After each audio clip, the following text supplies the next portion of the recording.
A paz do Senhor, irmãos, que todos estejam na graça de Deus, amém?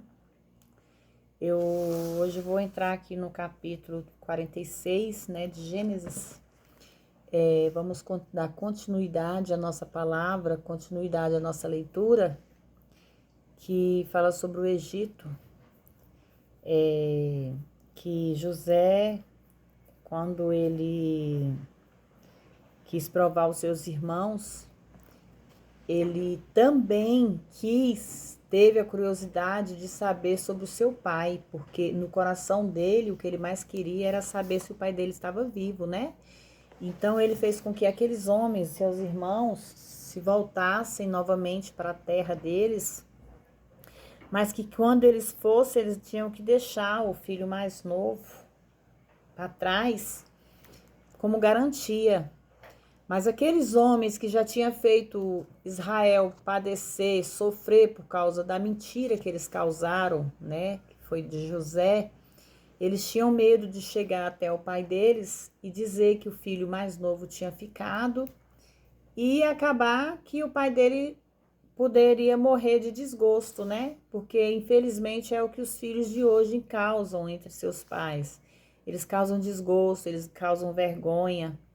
E muitas vezes os pais não suportam o sofrimento. E assim, naquela época, o medo deles era esse com o pai deles. Eles não queriam causar novamente outra dor, a mesma dor que eles causaram quando eles sumiram com José. Só que até aí o Israel não sabia, Israel, né, que Jacó não sabia. E quando eles chegaram até o pai para falar que José ainda vivia, ele desfaleceu, ele desmaiou, ele ficou tão emocionado com a notícia que ele, se brincasse, ele não acreditava. Meu filho amado estava vivo e o que ele queria naquele momento mais era o quê? Que ele fosse ver José antes que ele morresse, porque a última coisa que ele queria na vida dele é encontrar José. Talvez no coração dele ele ainda tinha esperança que ele não estava morto. E assim foi, porque Deus estava cuidando de José a todo tempo, né? No versículo 46 fala: E partiu Israel com tudo o que tinha, e veio a Bezeba e ofereceu sacrifícios ao Deus de seu pai Isaque. Falou Deus a Israel em visões de noite e disse: Jacó, Jacó. E ele respondeu: Eis-me aqui. E disse: Eu sou Deus, o Deus do teu pai. Não temas descer ao Egito, porque eu te farei ali um grande povo. Eu descerei contigo ao Egito, e eu também te farei tornar a voltar. E José porá a sua mão sobre os teus olhos, e então se levantou Jacó a Berseba, e tomaram os filhos de Israel, Jacó e seus meninos, e suas mulheres nos carros que Faraó tinha enviado para levá-los.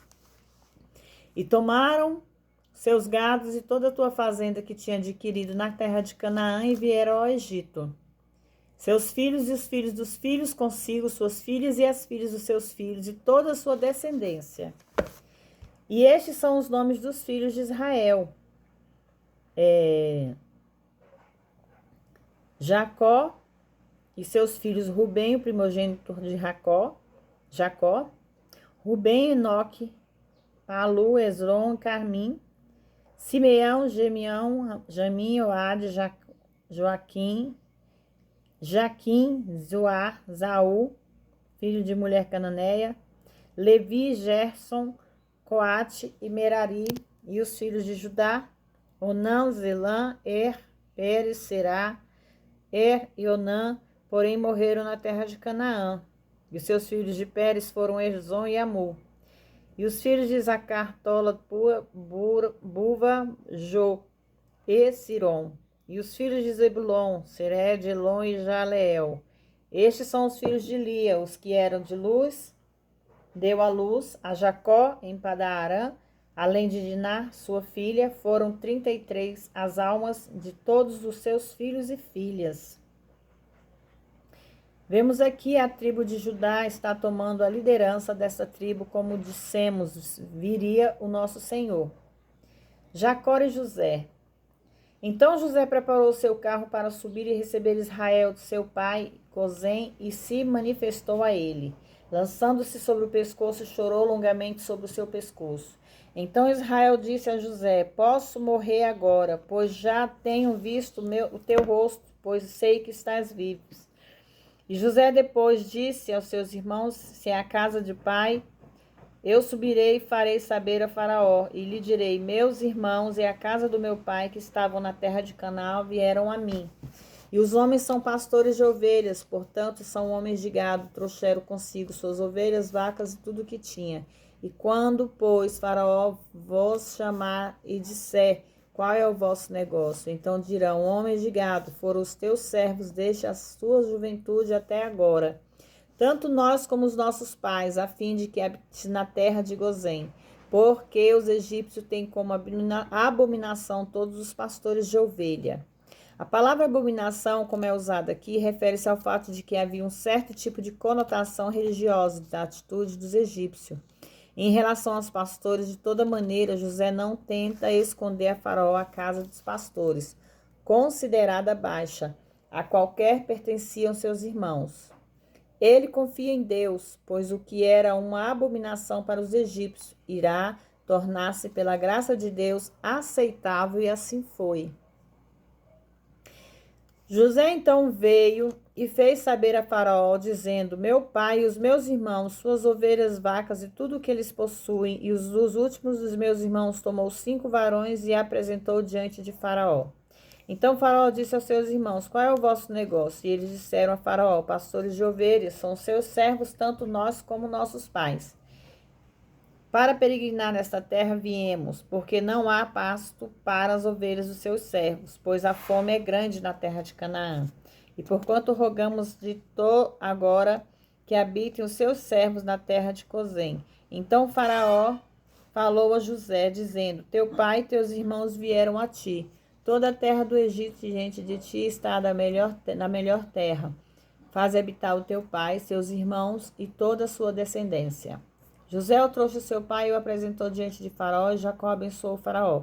E disse Faraó a Jacó: Quantos são os seus dias, os anos da vida? E Jacó respondeu a Faraó: Os meus dias dos anos das minhas peregrinações são 130 anos.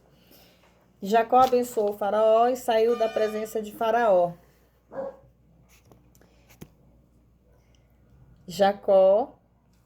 Assim José fez habitar o seu pai e seus irmãos, deu posse da terra do Egito, no melhor da terra de Ramassés, como ordenara de Faraó. Sustentou José o seu pai, seus irmãos e toda a sua descendência. Não havia pão em toda a terra, pois a fome era muito grave, e por isso desfaleceu de fome a terra do Egito e a terra de Canaã. Então recolheu José todo o dinheiro que o achou na terra no Egito, da terra de Canaã, pelos mantimentos, que são os grãos, que eles compravam a José, colocou o seu dinheiro na casa de Faraó. Nessa época, as leis, no plano de José, era trocar, seus grãos, seu alimento, por gados, por terras. E assim foi feito. Acabou que todo aquele povo acabou se tornando escravos, do Egito, porque eles venderam tudo que tinha, tanto seus animais, como seus pertences, como suas moradias, pelo alimento, para eles não passarem fome. Lei dos inquilinos. Os únicos que não eram mexidos seriam os sacerdotes, porque eram terras. A terra dos sacerdotes não comprou, porque os sacerdotes tinham porção de Faraó. Eles comiam a sua porção que Faraó lhes dava, por isso não venderam a sua terra. Então, únicos que não seriam servisto ou serviam Faraó seriam os sacerdotes, que eles já tinham a parte junto com Faraó. As leis dos inquilinos. Então José disse ao povo: Vês que tenho comprado a vós a vossa terra para Faraó. Vejam que a semente para vós aí está, para que semeie a terra. Quando José impôs os 20% do imposto, eram um acertos mais justos que qualquer povo havia conhecido. Sem dúvida, essa sabedoria foi dada pelo Senhor. Por exemplo, neste momento particular, somando os impostos do Estado, impostos locais e impostos federais sobre rendimentos, o total é de aproximadamente 50%. Nós vemos aqui que eles falam sobre impostos, impostos esses que hoje nós ainda pagamos por ele. Nós ainda passamos por todos esses impostos, impostos federais, impostos os federais, os particulares, todos são impostos que nós também pagamos. Como fala assim, nós pagamos tanto imposto e tem que fazer isso e isso. Então, os impostos vindo desde lá até os dias de hoje que nós vivemos. Assim habitou Israel na terra do Egito, na terra de Gozém, e tomaram dela posse, frutificaram e multiplicaram muitíssimo. No versículo 40... Não, nesse versículo aqui de 47, Israel, pai de José, né, que era Jacó, pediu para que seu filho, quando ele desse seu último suspiro, quando ele morresse, ele prometesse a ele que ele queria ser sepultado na terra dele. Qual é a terra dele? A terra de Canaã. Ele queria ser sepultado junto com seus pais. Então, ele pediu para que José, quando acontecesse dele falecer, né? Ele prometesse ao pai que levasse ele até a terra de Canaã. E assim foi feito, porque quando Israel morreu, ele pegou e o levou, né? Para enterrar, para sepultar na terra de Canaã, junto com seus pais. Israel viu os filhos de José e disse: quem são estes, né? Foi quando eles conheceram os filhos de José. Então, eles conheceram os seus netos. E, tendo dado a tia uma parte a mais sobre seus irmãos, o qual tomei eu da mão dos amorreus com minha espada e com o meu arco. Na profecia, no capítulo 49, chamou Jacó seus filhos e disse: ajuntai-vos e vos declararei o que vos há de acontecer nos últimos dias. Ajuntai-vos e ouvi, filhos de Jacó, escutai o vosso pai Israel. Rubem, tu és meu primogênito, com minha força, o princípio do meu vigor, excelente dignidade, principal em poder. Impetuoso como a água, não serás principal. Porquanto subistes ao leito de teu pai, então o contaminaste subindo a minha cama. Simeão e Levi são os irmãos, culpados dos mesmos pecados. Conspirações secretas para assassinar o homem de Siquém. Jacó não tinha parte na matança dos de Siquém. Quando tomaram o assunto em suas próprias mãos, em lugar de seguir o Senhor, eles tornaram enormemente o muro protetor do Senhor ao redor de Jacó. Maldito seja o furor que foi forte a sua ira, pois era dura. Eu os apartarei em Jacó e os espalharei em Israel. A tribo de Simeão, quando entrou na terra de Israel, vários séculos depois, não seria herança, mas de fato teve a tua parte na herança de Judá. Levi também teria herança de tudo, mas teria a sua maldição convertida em bênção, já que ela veio a ser da tribo sacerdotal de Israel. Judá te elogiarão os teus irmãos. O nome Judá significa louvor, e é destas tribos que viria o Messias. Refere-se à grande vitória de Cristo, ganharia sobre Satanás e todos os poderes da escuridão na cruz. Israel fará isso a segunda vinda. O leãozinho refere-se ao poder da sua juventude, absolutamente invencível, Cristo representado. A presa, o leão está sempre em busca da presa. A presa nunca procura o leão. Subiste significa que Cristo está sempre na ofensiva. Meu filho, Jesus é o Filho de Deus. Encurva-se, deita-se como um leão. E o leão destreinado, parado sobre as suas patas traseiras como fato para saltar, o que de fato era um símbolo da tribo de Judá. Assim como o leão velho, refere-se a que amadureceu até chegar a ser pleno em vigor e velocidade. Quem o despertará? Quem seria tão insensato para responder à invencibilidade absoluta de Cristo? Não será tirado o cedro de Judá. É definido como um bastão de ofício e autoridade, o qual pertence a Cristo. E nem o legislador entre os seus pés. Refere-se ao fato de que Judá está destinado a ser guardião da lei. Até que venha Ziló, quando vier Jesus, purificado pelo nome Ziló, que de fato era e é o verdadeiro legislador. E a ele consagrarão os povos, o único caminho para Deus. O Pai é Cristo, o Filho, o único caminho para Cristo, o Filho é a cruz, o único caminho para a cruz é a negação de si mesmo. Amarrará a videira, se refere à fruta de fato do sangue, ao sangue das uvas, que se refere ao que fez Jesus na cruz, derramou seu sangue pela vida para produzir este fruto. E seu animal e a cepa mais excelente do filho, sua jumenta, e lavará o vinho na sua roupa e o manto no sangue de suas uvas. Tudo isso refere-se à cruz. Levaria as suas vestes em vinho, que quer dizer em sangue. Os olhos vermelhos do vinho olhavam sempre para a cruz, e os dentes brancos de leite refere à justiça divina de Cristo e à justiça que ele sempre teve, mas agora é possível para nós, devido ao que ele fez ao seu sofrimento, quer dizer, o sangue de uvas. Nesse versículo 49,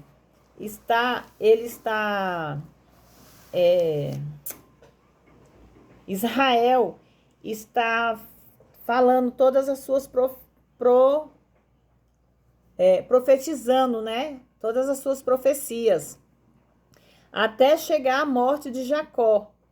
Depois de todas as profecias, e quando acabou Jacó de dar instruções de seus filhos, escolheu seus pés na cama e morreu. E foi reunido com seus pais, como de fato ele pediu para que José levasse-o até junto aos seus pais. No capítulo 50, a sepultura de Jacó. Então se lançou José sobre o teu rosto, seu pai, e chorou sobre ele e o beijou. E ordenou José aos seus mestres que embalsassem seu pai, e os mestres embalsaram Israel. O corpo de Jacó foi embalsado, mas a sua alma e o seu espírito foram para o paraíso. E lhe cumpriram 40 dias, como assim se cumpriram os dias de embalsamento. E choraram os egípcios por 70 dias, e passados os dias do seu luto, José volta para a casa de Faraó. Retornou José ao Egito, ele e seus irmãos. E vendo os irmãos de José que seu pai era morto, disseram: possivelmente nos aborreceram José e nos dará o pagamento de todo o mal que lhe fizemos. E enviaram a dizer a José: o teu pai ordenou antes que a sua morte, dizendo: assim direis a José: rogo-te que perdoas as maldades dos seus irmãos e o seu pecado, porque se trataram mal, portanto agora lhe rogamos que perdoe a maldade dos seus servos, do Deus de teu pai. E José chorou enquanto falavam. E depois vieram também os seus irmãos e se prostraram diante dele e disseram: eis-nos aqui por teus servos.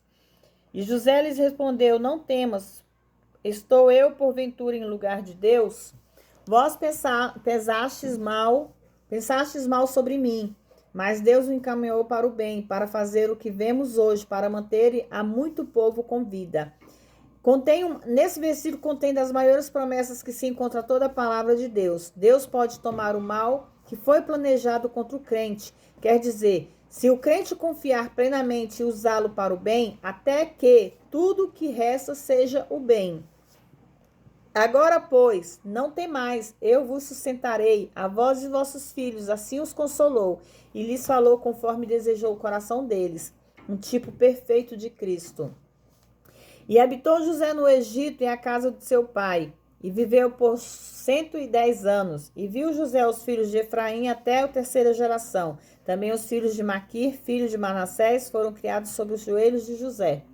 E José disse aos seus irmãos: eu morro, mas Deus certamente vos visitará, e vos fará subir dessa terra, a terra que jurou a Abraão e a Isaque e Jacó.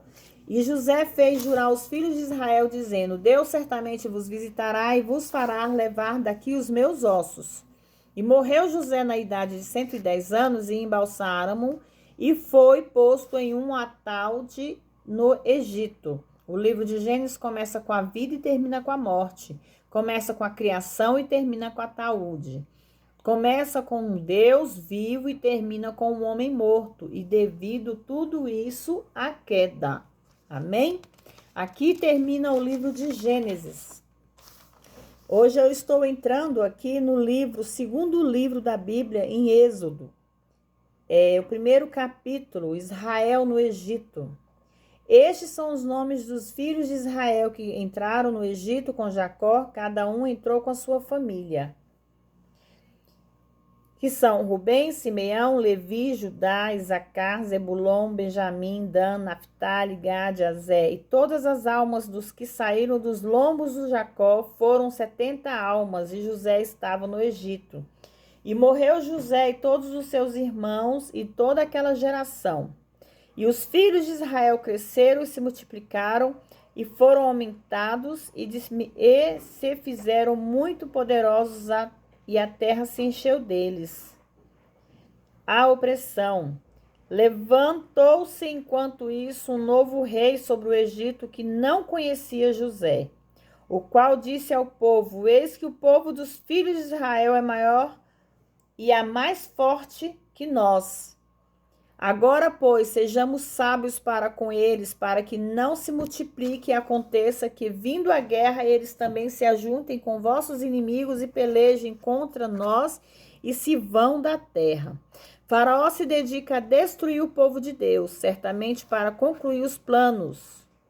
Ele tinha que ser ardiloso e de grande alcance, ao menos enquanto Deus não se incluía, mas ao envolver-se nestes planos, Deus transformou a sabedoria deles em insensatez.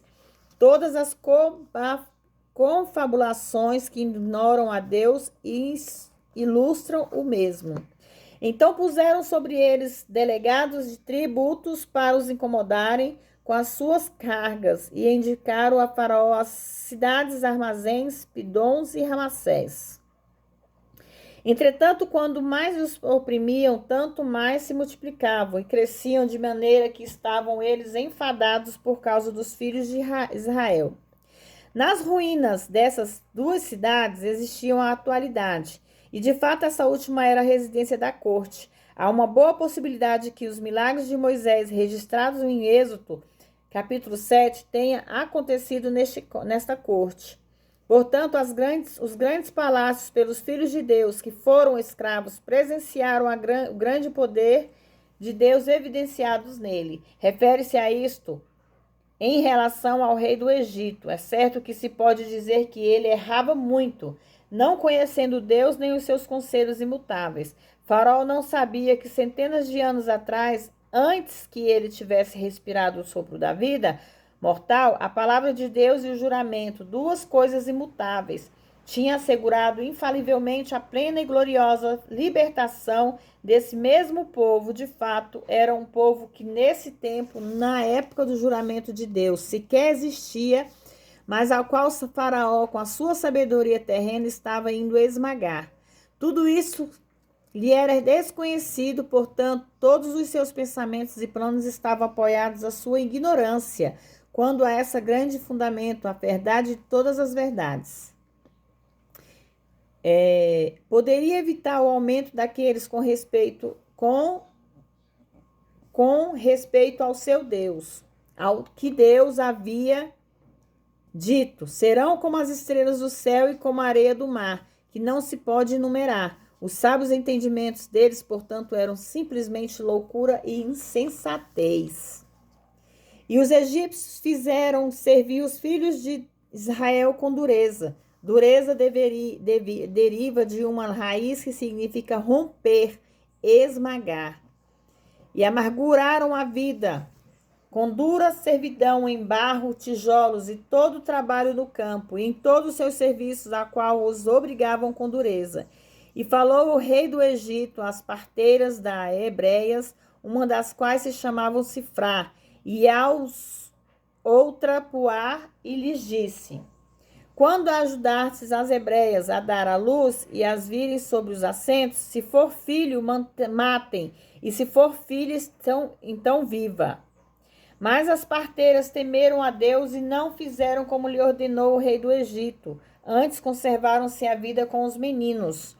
Então o rei do Egito fez chamar as parteiras e lhes disse: por que fizestes isso que conservastes com a vida dos meninos? E as parteiras responderam a Faraó: porque as mulheres hebreias não são como as egípcias, porque são robustas e já têm dado à luz antes de que a parteira venha a elas. E Deus fez bem as parteiras. Significa isso? Era o que lhes havia dito o Senhor, que fizesses então, que eles abençoou por sua obediência. E o povo se multiplicou e se fortaleceu muitíssimo. E por haver as parteiras temido a Deus, ele estabeleceu-lhes casas. O mandato cruel, irmãos. Então Faraó ordenou a todo o seu povo, dizendo: a todos os filhos que nascerem jogareis no rio, mas a todas as filhas reservareis com vida. Irmãos, nessa época aqui, a gente vê que Faraó, ele tinha um desespero muito grande sobre o povo de Deus. Porque o povo de Deus estava se multiplicando. E a multiplicação daquele povo era um perigo para Faraó. Na cabeça de Faraó, eles acabariam se tornando inimigos. Mas Faraó não via que em todo tempo o único inimigo que existiria ali era ele.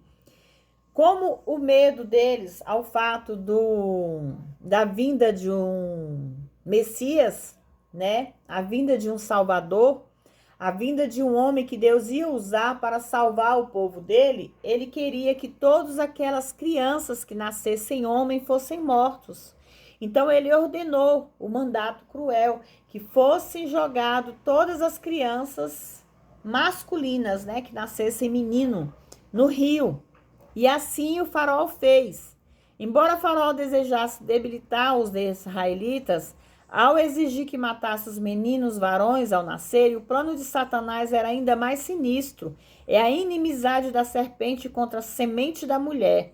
Se a destruição dos meninos varões tivesse acontecido, não teria existido um Davi, apenas para fazer menção de um exemplo. E se não houvesse um Davi, não haveria um filho de Davi. Não há menção de que os israelitas obedeceram a este mandato. Com respeito ao rio, de fato, Deus utilizou o rio, assim como veremos, para concluir a sua vontade divina, que foi o nascimento de Moisés. Irmãos, quando aqui no capítulo 2 de Êxodo, fala do nascimento de Moisés. Quando foi lançado a ordem, né, que era para matar todas as crianças nascidas do sexo masculino, foi na época que Moisés nasceu, né, por uma mulher, filha de Levi, a qual concebeu à luz um filho, e vendo que ele era formoso, teve-o por 3 meses escondidos. Ela chegou a ficar com aquela criança 3 meses naquele local escondido, porque os soldados de Faraó estavam à procura das crianças para matá-las.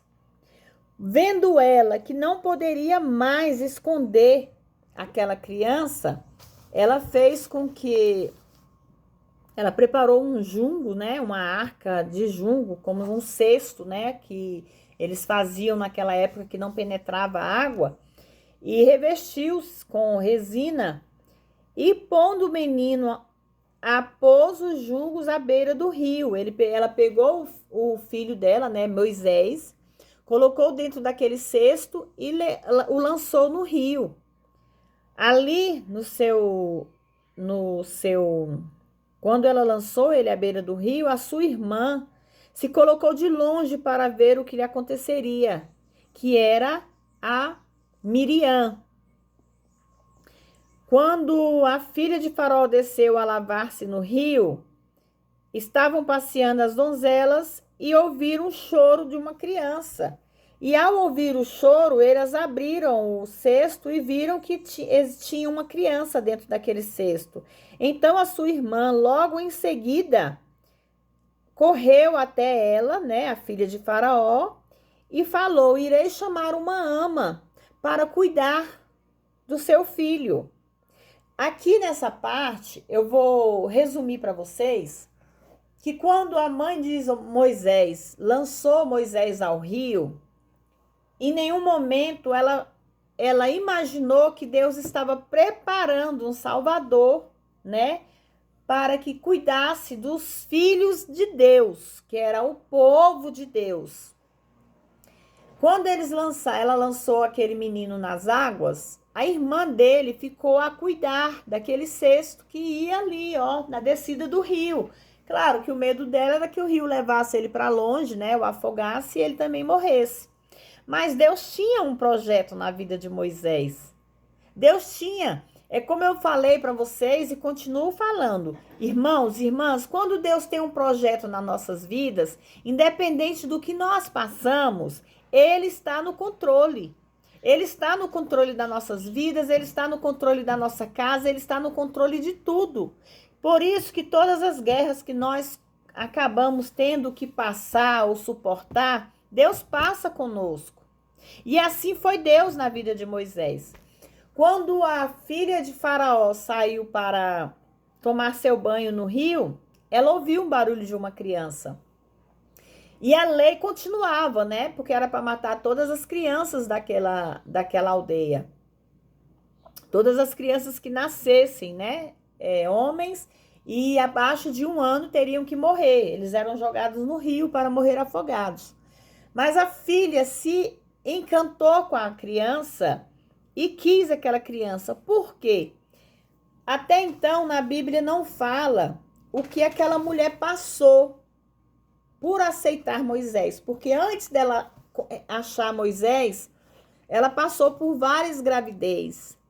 E aquelas gravidez, ela não segurava nenhum dos filhos, mas não porque ela tinha um problema, mas porque alguém fazia um mal para ela e aquele mal causava transtorno na vida dela. E assim somos nós hoje, irmãos. Muitas vezes, nós crentes somos lançados, somos engalfinhados, dardos, flechas, dardos inflamados são lançados sobre nossas vidas.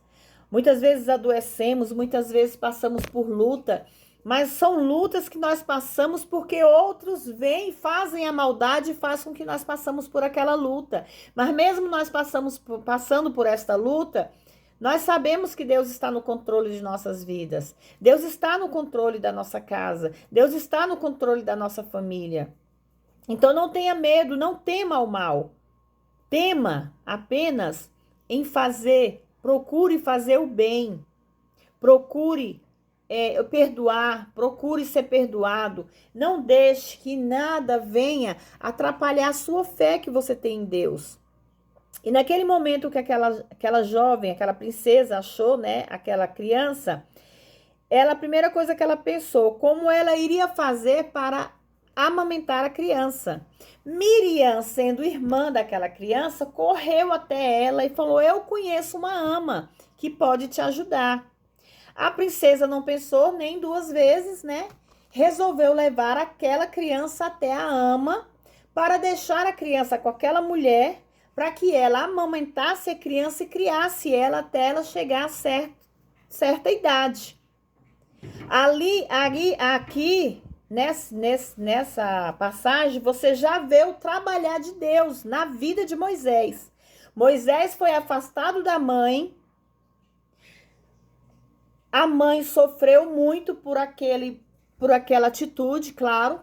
Em nenhum momento a mãe imaginou que a filha dela estaria observando seu filho. Deus o trouxe de volta e a lei não poderia atingir aquela criança porque aquela criança estava resguardada pela princesa, né? Ela amamentou seu próprio filho, criou o seu próprio filho até chegar a certa idade para que a princesa o buscasse de volta e o criasse como Moisés. Então, ali a própria mãe da criança, mesmo passando pelo sofrimento de ter criado seu filho, amamentado seu próprio filho e novamente ter perdido seu filho, ela não imaginava em nenhum momento que ali Deus estava trabalhando na vida do filho dela. Que aquele filho iria ser o guardador dos filhos de Deus. Porque Deus ia usá-lo para salvar e tirar o seu povo da escravidão. No capítulo 11, e naqueles dias aconteceu que crescido já Moisés saiu e seus irmãos e observou suas cargas. E viu que o egípcio feria um dos seus hebreus, seus irmãos. E olhou para todas as partes e vendo que não havia ninguém, matou ao egípcio e os escondeu na areia. Devido a muitas perseguições, Moisés, depois de crescido, voltou a viver novamente com a princesa. Ele foi titulado como príncipe. Ele era um príncipe ali no Egito. Então ele poderia mandar, ele poderia chefiar. Mas aos poucos ele foi descobrindo que a origem dele não era egípcia, sim hebreica. E ele queria defender os hebreus, ele queria ajudar seus irmãos. Naquele dia aconteceu que ele, observando, um egípcio feria um dos seus hebreus, que eram seus irmãos. E olhou para todas as partes e vendo que não havia ninguém, matou o egípcio e o escondeu na areia. Era uma obra da carne e não vinda de Deus. Da parte de Moisés, como todas as obras da carne, não teria nada mais do que consequências desastrosas. Devido a essa morte que ele causou, ele foi obrigado a fugir do Egito, a fugir do rei, porque foi lançada uma lei que era para caçar Moisés, matar Moisés, por causa da morte do egípcio. Então Moisés teve que sair daquela cidade, Moisés teve que sair fugido. E devido a todas essas partes que ele passou, né? Ele passou por vários lugares. Ninguém conseguiu, né? Claro, encontrar Moisés e matar. E o sacerdote de Midian tinha 7 filhas, que foi quando Moisés se achou à beira de um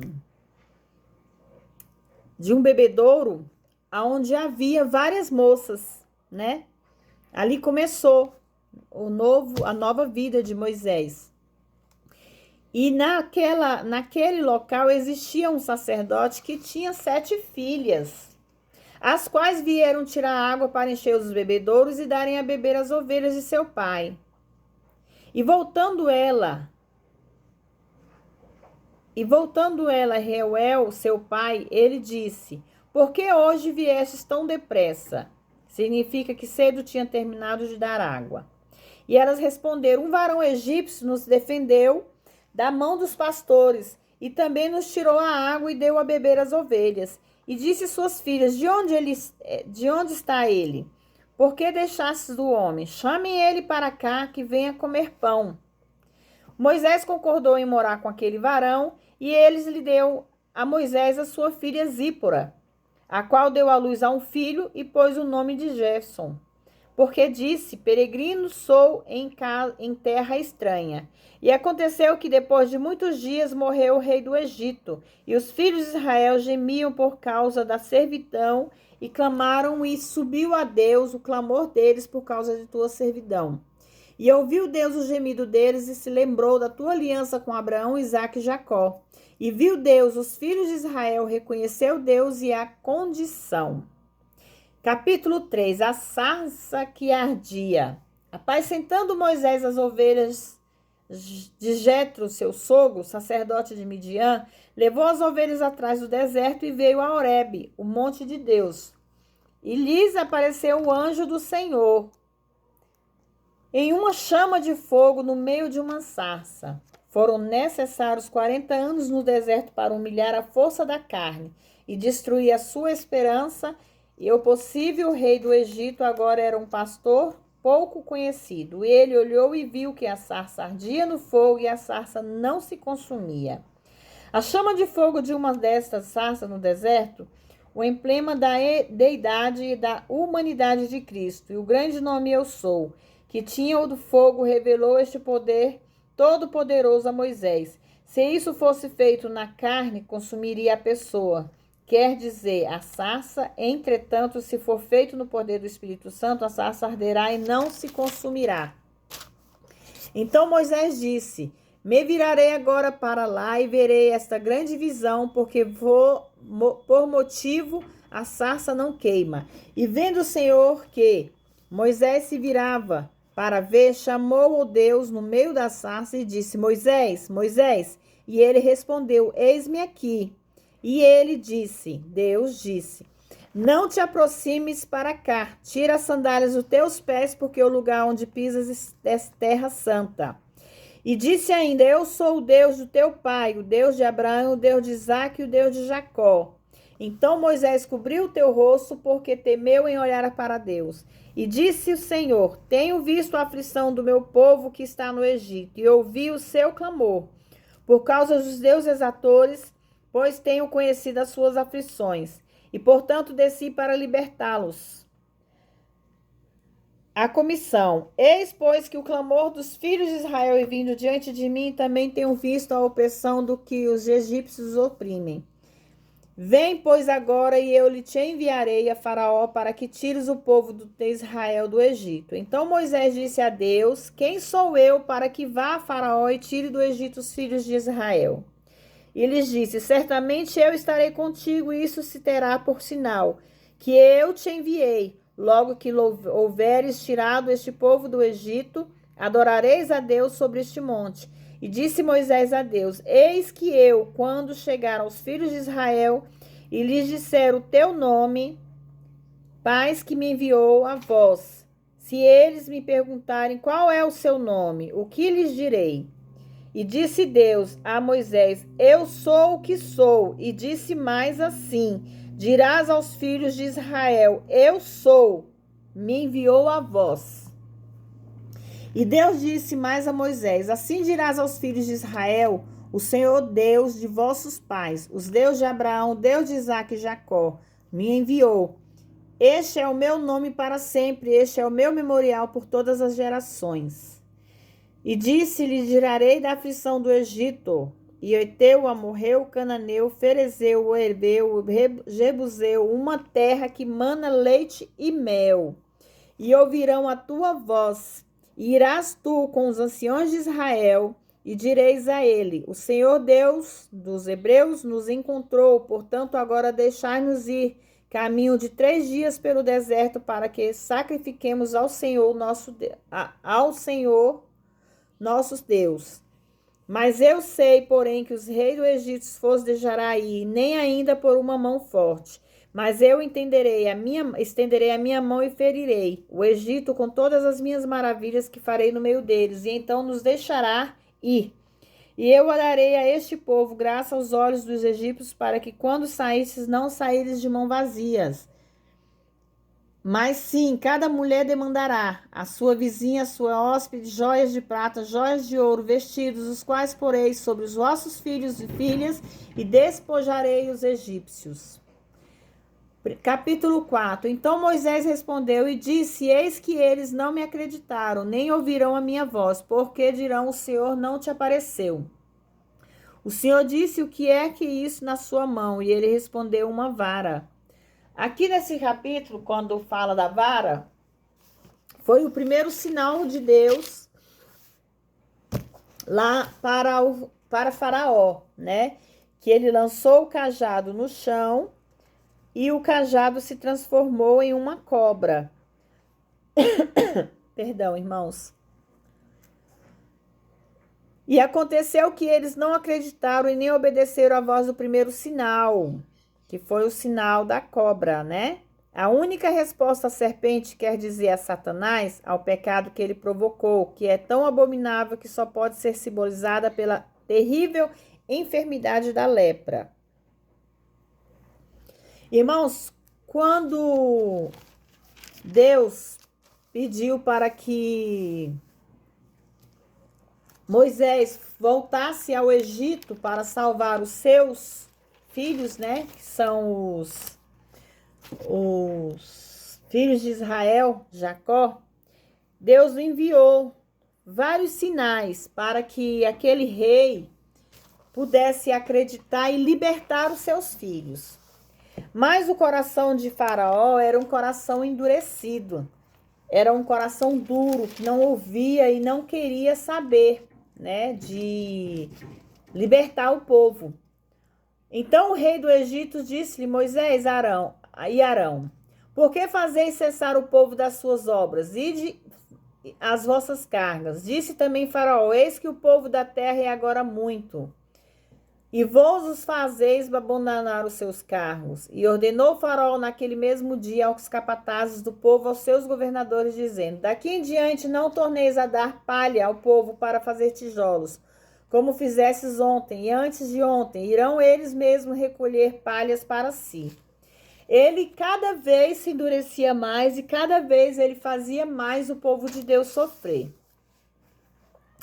Então vem uma aliança no capítulo 6. Então o Senhor respondeu a Moisés: agora verás o que eu farei a Faraó, porque com a mão forte o Senhor os deixará partir, com a mão forte os lançará fora de sua terra, que é da terra de Faraó. Falou ainda Deus a Moisés e lhe disse: eu sou o Senhor, mão sobre o Egito estenderás, perdão, irmãos, me perdoe, tá? Que eu tô aqui. Porei a minha mão sobre o Egito e tirarei meus exércitos, meu povo, os meus filhos, Israel, da terra do Egito com grandes juízos. E então os egípcios saberão que eu sou o Senhor, quando estender a minha mão sobre o Egito e tirar os filhos de Israel do meio deles. Ali Deus já começou a trabalhar usando primeiro. Ele usou a cobra para que ele mostrasse o milagre, né, com a vara, que ele jogasse diante, que tornasse uma serpente. Mas Satanás, astuto, usou um dos seus feiticeiros lá com outra cobra e fez com que a cobra engolisse que lançou, mas Deus, né, claro que Deus é maior, pegou, lançou sobre aquela cobra do feiticeiro, fez com que a cobra engolisse a cobra do feiticeiro. E logo Moisés levou a mão e recolheu a cobra como um cajado. Ainda assim, não foi o suficiente para eles. Logo lançou a segunda, que foi o sangue. Toda a água do Egito se tornou em sangue. Toda a água, desde os rios, as águas que eles tomavam em poços e até as águas que tinham em casa. Não resolveu nada para Faraó. Deus feriu o rio e ainda assim Faraó não quis abrir mão do pedido de Deus. Logo foi lançado as rãs, foi rã por toda a cidade do Egito. Não resolveu, mais pragas. Foi uma praga atrás da outra. Veio o piolho, veio as moscas, veio a morte, gente, de todos os gados. Imagine uma nação inteira e seus gados, cabritos, tudo que eles tinham morrem. Simplesmente morreram. Até então, tudo isso Deus fez sobre a terra, mas ainda assim, Faraó não quis assinar um acordo para deixar que tudo aquilo acabasse. Aí veio os tumores, que vários tumores na pele dos egípcios, até o próprio rei Faraó, todos eles ficaram cheios de tumores. Veio o granizo, que destruiu a metade da cidade. Tudo isso Deus fez, e Faraó continuou com seu coração endurecido. Veio os gafanhotos, que destruiu toda a plantação, simplesmente destruiu tudo que vinha pela frente. Deus mandou as trevas, as trevas, foi escuridão total, ninguém enxergava, ninguém via nada. Mas, devido a tudo isso, ainda assim, Faraó continuou teimando, sem acreditar que Deus podia todas as coisas. Fala agora ao povo que cada homem peça aos seus vizinhos, a cada mulher, a sua vizinha, joias de prata e joias de ouro. E o Senhor deu graça ao povo, aos olhos dos egípcios. Também o homem Moisés era grande na terra do Egito, e aos olhos dos servos de Faraó e aos olhos do povo.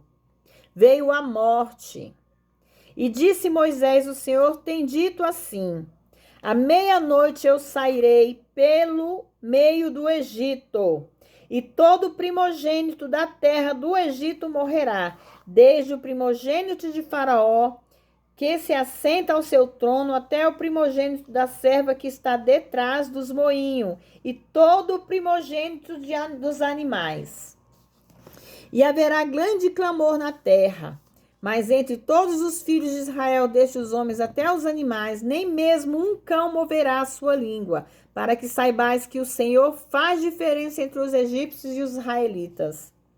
E então descerão a mim todos estes seus servos.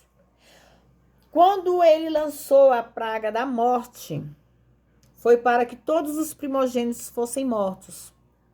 Mas até aí, Deus pediu para que os filhos dele colocassem uma marca de sangue do cordeiro, né, nas suas portas, para que a morte não entrasse naquela família, que eles fossem protegidos pelo sangue do cordeiro. Então Moisés fez com que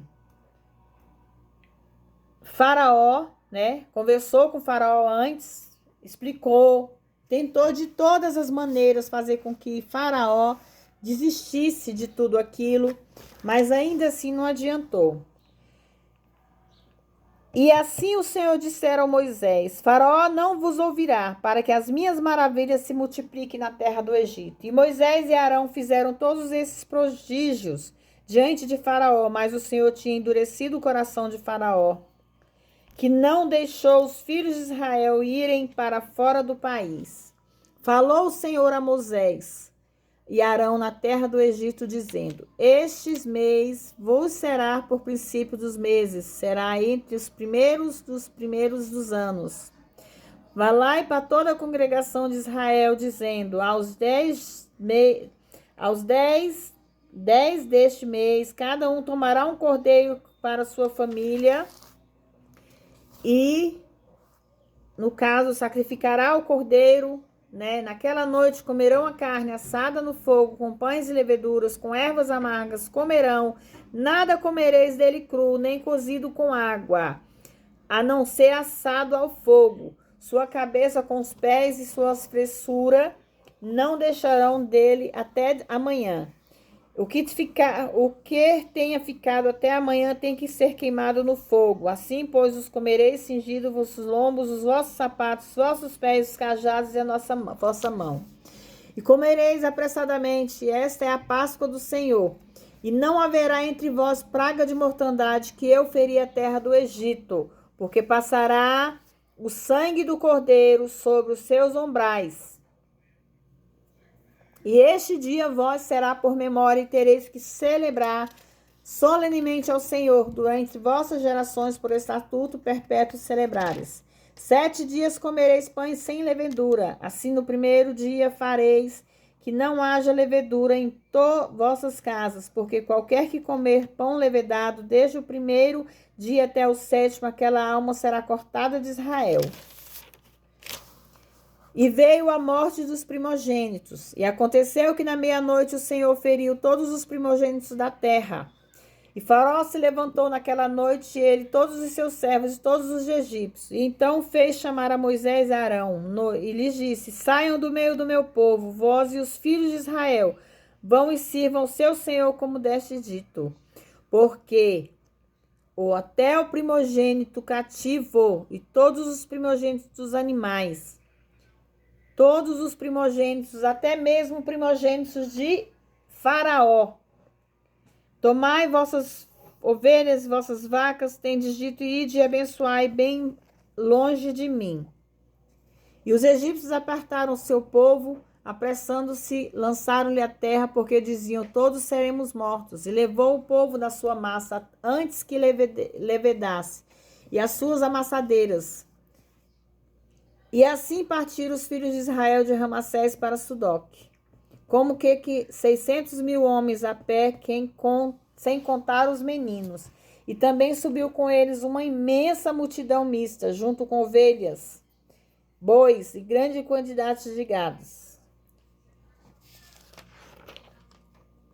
O Senhor da terra...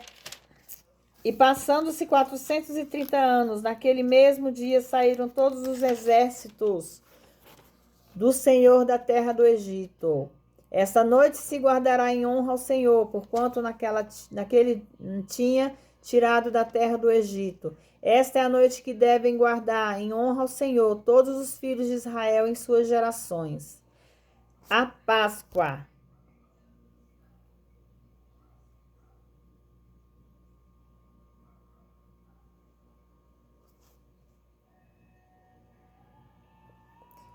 Irmãos, no livro de Êxodo, no capítulo 13, falando sobre o primogênito, o Senhor falou a Moisés, dizendo, me santifique todo o primogênito com aquele que abrir a madre entre filhos de Israel, tanto de homens como de animais, porque meu é. E Moisés disse ao povo, tenhais em memória este dia, o dia que saístes do Egito, da casa de servidão, pois o Senhor vos tirou daqui com mão forte. Portanto, não comereis pão levedado. Sais hoje no mês de Ábide. E sucederá que quando o Senhor te houver introduzido na terra do Cananeu e do Eteu, Amorreu, Eveu e Jebuseu, a qual jurou teus pais que daria terra que mana leite e mel, farás essa cerimônia neste mês. 7 dias comerás pão levedar, e ao 7º haverá festa no Senhor. Pelos 7 dias comerão os pães sem levedura. E não se haverá contigo levedado, nem ainda se haverá fermento em todos os teus termos. A levedura era um tipo de pecado. O cristão tem que ser livre do pecado, referindo-se ao domínio destes. Nós, como crentes, devemos nos gloriar na cruz e devemos fazer isso constantemente. Há poucas dúvidas do sistema judaico se utilizou dos filactérios, principalmente com base nessas passagens, e isso com a intenção de cumprir as orientações nela. Os filactérios eram pedaços de pergaminhos com passagens das escrituras escritos sobre eles e depositados em pequenas caixinhas. Imediatamente, logo depois que Israel foi remido do Egito, instruções lhe foram dadas com respeito à observância anual da Páscoa. Quer dizer, Israel tinha que confessar perpetuamente no mundo que a sua salvação do Egito e seu estabelecimento em Canaã eram totalmente devido à preciosidade do sangue do Cordeiro Pascual. O povo de Deus, na atualidade, deve dar semelhantes testemunhos. Irmãos, na época das pragas, Faraó só resolveu libertar o seu povo quando ele viu a morte do seu primogênito, quando perdeu o seu filho. Muitas vezes as pessoas preferem perder o que eles mais amam do que abrir mão do pecado. E assim foi Faraó. Faraó não abriu mão do pecado, mas perdeu o seu único filho, o filho que ele amava. Ele destruiu a sua vida e a sua família por causa do pecado, porque ele não queria obedecer às ordens que Deus estava mandando. E Deus não estava simplesmente Deus estava todo o tempo mostrando para ele do que ele era capaz, mas ele não queria reconhecer o erro dele. E assim foi guardado, né, os dias da libertação do seu povo. E quando o povo de Deus foi libertado, que saíram, né, em busca da terra prometida, Deus lançou uma nuvem, a nuvem e o fogo. E aconteceu que logo que Faraó deixou ir o povo, Deus não os levou pelos caminhos da terra dos filisteus que estava perto, porque disse Deus, para que porventura não se arrependa o povo quando virem a guerra e se voltem para o Egito. Mas Deus fez com que o povo rodeasse pelo caminho do deserto do Mar Vermelho. Armados subiram os filhos de Israel da terra do Egito. Tomou também consigo Moisés os ossos de José, o qual tinha ajuramentado aos filhos de Israel, dizendo que certamente nos visitará e farei subir daqui os mesmos ossos convosco. E assim partiram de Sugote. E acamparam-se no campo e Edã, à entrada do deserto. E o Senhor ia diante deles no dia em uma coluna de nuvem para guiá-los pelo caminho, e de noite uma coluna de fogo para iluminar, a fim que andassem dia e de noite. Nunca separou-se diante do povo a coluna de nuvem de dia, nem a coluna de fogo à noite. As instruções. Irmãos, aqui nas instruções do capítulo 14, vai falar, quando falou o Senhor a Moisés, dizendo, fala aos filhos de Israel que deem a volta e se acampem diante de Biairote, entre Midigol e o mar, diante de Mabezon. Diante dele assentareis no campo junto ao mar. Nessa palavra aqui vai falar, né, quando os filhos de Deus saíram do Egito e passaram a peregrinar, né, sobre o caminho que Deus tinha lançado para que eles fossem, para que eles não desanimassem e quisessem voltar ao Egito. Mas nessa palavra aqui do capítulo 14, que vem as instruções de Deus, aqui nesse período, os filhos dele, os próprios israelitas, endureceram os corações, começaram a murmurar, porque eles diziam, saí do lugar onde eu tinha comida, tinha dormida, tinha isso, tinha aquilo, para vir para o meio do nada, né? E iam entre o campo dos egípcios e o campo de Israel, e era nuvem trevas para aqueles, e iluminavam a Israel de noite, e em toda aquela noite nunca se aproximaram um dos outros. Refere-se isto, quão semelhante é a cruz do nosso Senhor Jesus Cristo. Verdadeiramente esta cruz, da mesma maneira, tem um duplo aspecto, compõe o fundamento da paz do crente e ao mesmo tempo confirma a condenação de um mundo culpado. O único sangue que expia a consciência do crente é que lhe dá a paz perfeita, mancha a terra e consome a sua culpa. A mesma missão do Filho de Deus, que tira o manto do mundo e deixa totalmente sem desculpa alguma, reveste o crente com um manto suave de justiça e enche a tua boca com louvor incessante. O mesmo cordeiro que aterroriza por sua ira não atenua toda tribo e toda classe da terra. Guia por sua mão aprazível o seu rebanho comprado com sangue, aos pastos verdejantes junto às águas tranquilas para sempre. Os homens não têm a palavra final. Essa só pertence a Deus. Nunca devemos esquecer que a honra de Deus está sempre em jogo. A fé adequada nele sempre há de vindicar a sua honra, apesar da decisão dos homens. O Mar Vermelho. Então estendeu Moisés a sua mão sobre o mar e fez o Senhor que o mar se retirasse por um forte vento oriental toda aquela noite. Mudou o mar em terra seca e as águas ficaram divididas. Então os filhos de Israel entraram pelo meio do mar em seco, tendo as águas com o muro à sua direita e à sua esquerda. E seguindo os egípcios entraram atrás deles pelo meio do mar, todos os cavalos de Faraó e seus carros e a sua cavalaria. E aconteceu que na vigília daquela manhã, o Senhor olhou o campo dos egípcios na coluna de fogo e na coluna, e alvoroçou o campamento dos egípcios, e lhe tirou a roda dos seus carros e o transtornou gravemente. Então os egípcios disseram: fujamos de diante de Israel, porque o Senhor por eles peleja contra os egípcios. E o Senhor disse a Moisés: estende a sua mão sobre o mar, para que as águas voltem sobre os egípcios, sobre os seus carros e sobre as suas cavalarias. Então Moisés estendeu a sua mão sobre o mar, e o mar se voltou com a sua força ao amanhecer. E os egípcios foram de encontro a eles, e o derrubou, os egípcios no meio do mar. E voltando as águas cobriram os carros e as cavalarias. Todo o exército de Faraó que havia entrado naquele mar, e deles não ficou nenhum. Os mais filhos de Israel passaram a seco pelo meio do mar, tendo as águas por muro à sua direita e à sua esquerda. Assim salvou o Senhor Israel naquele dia.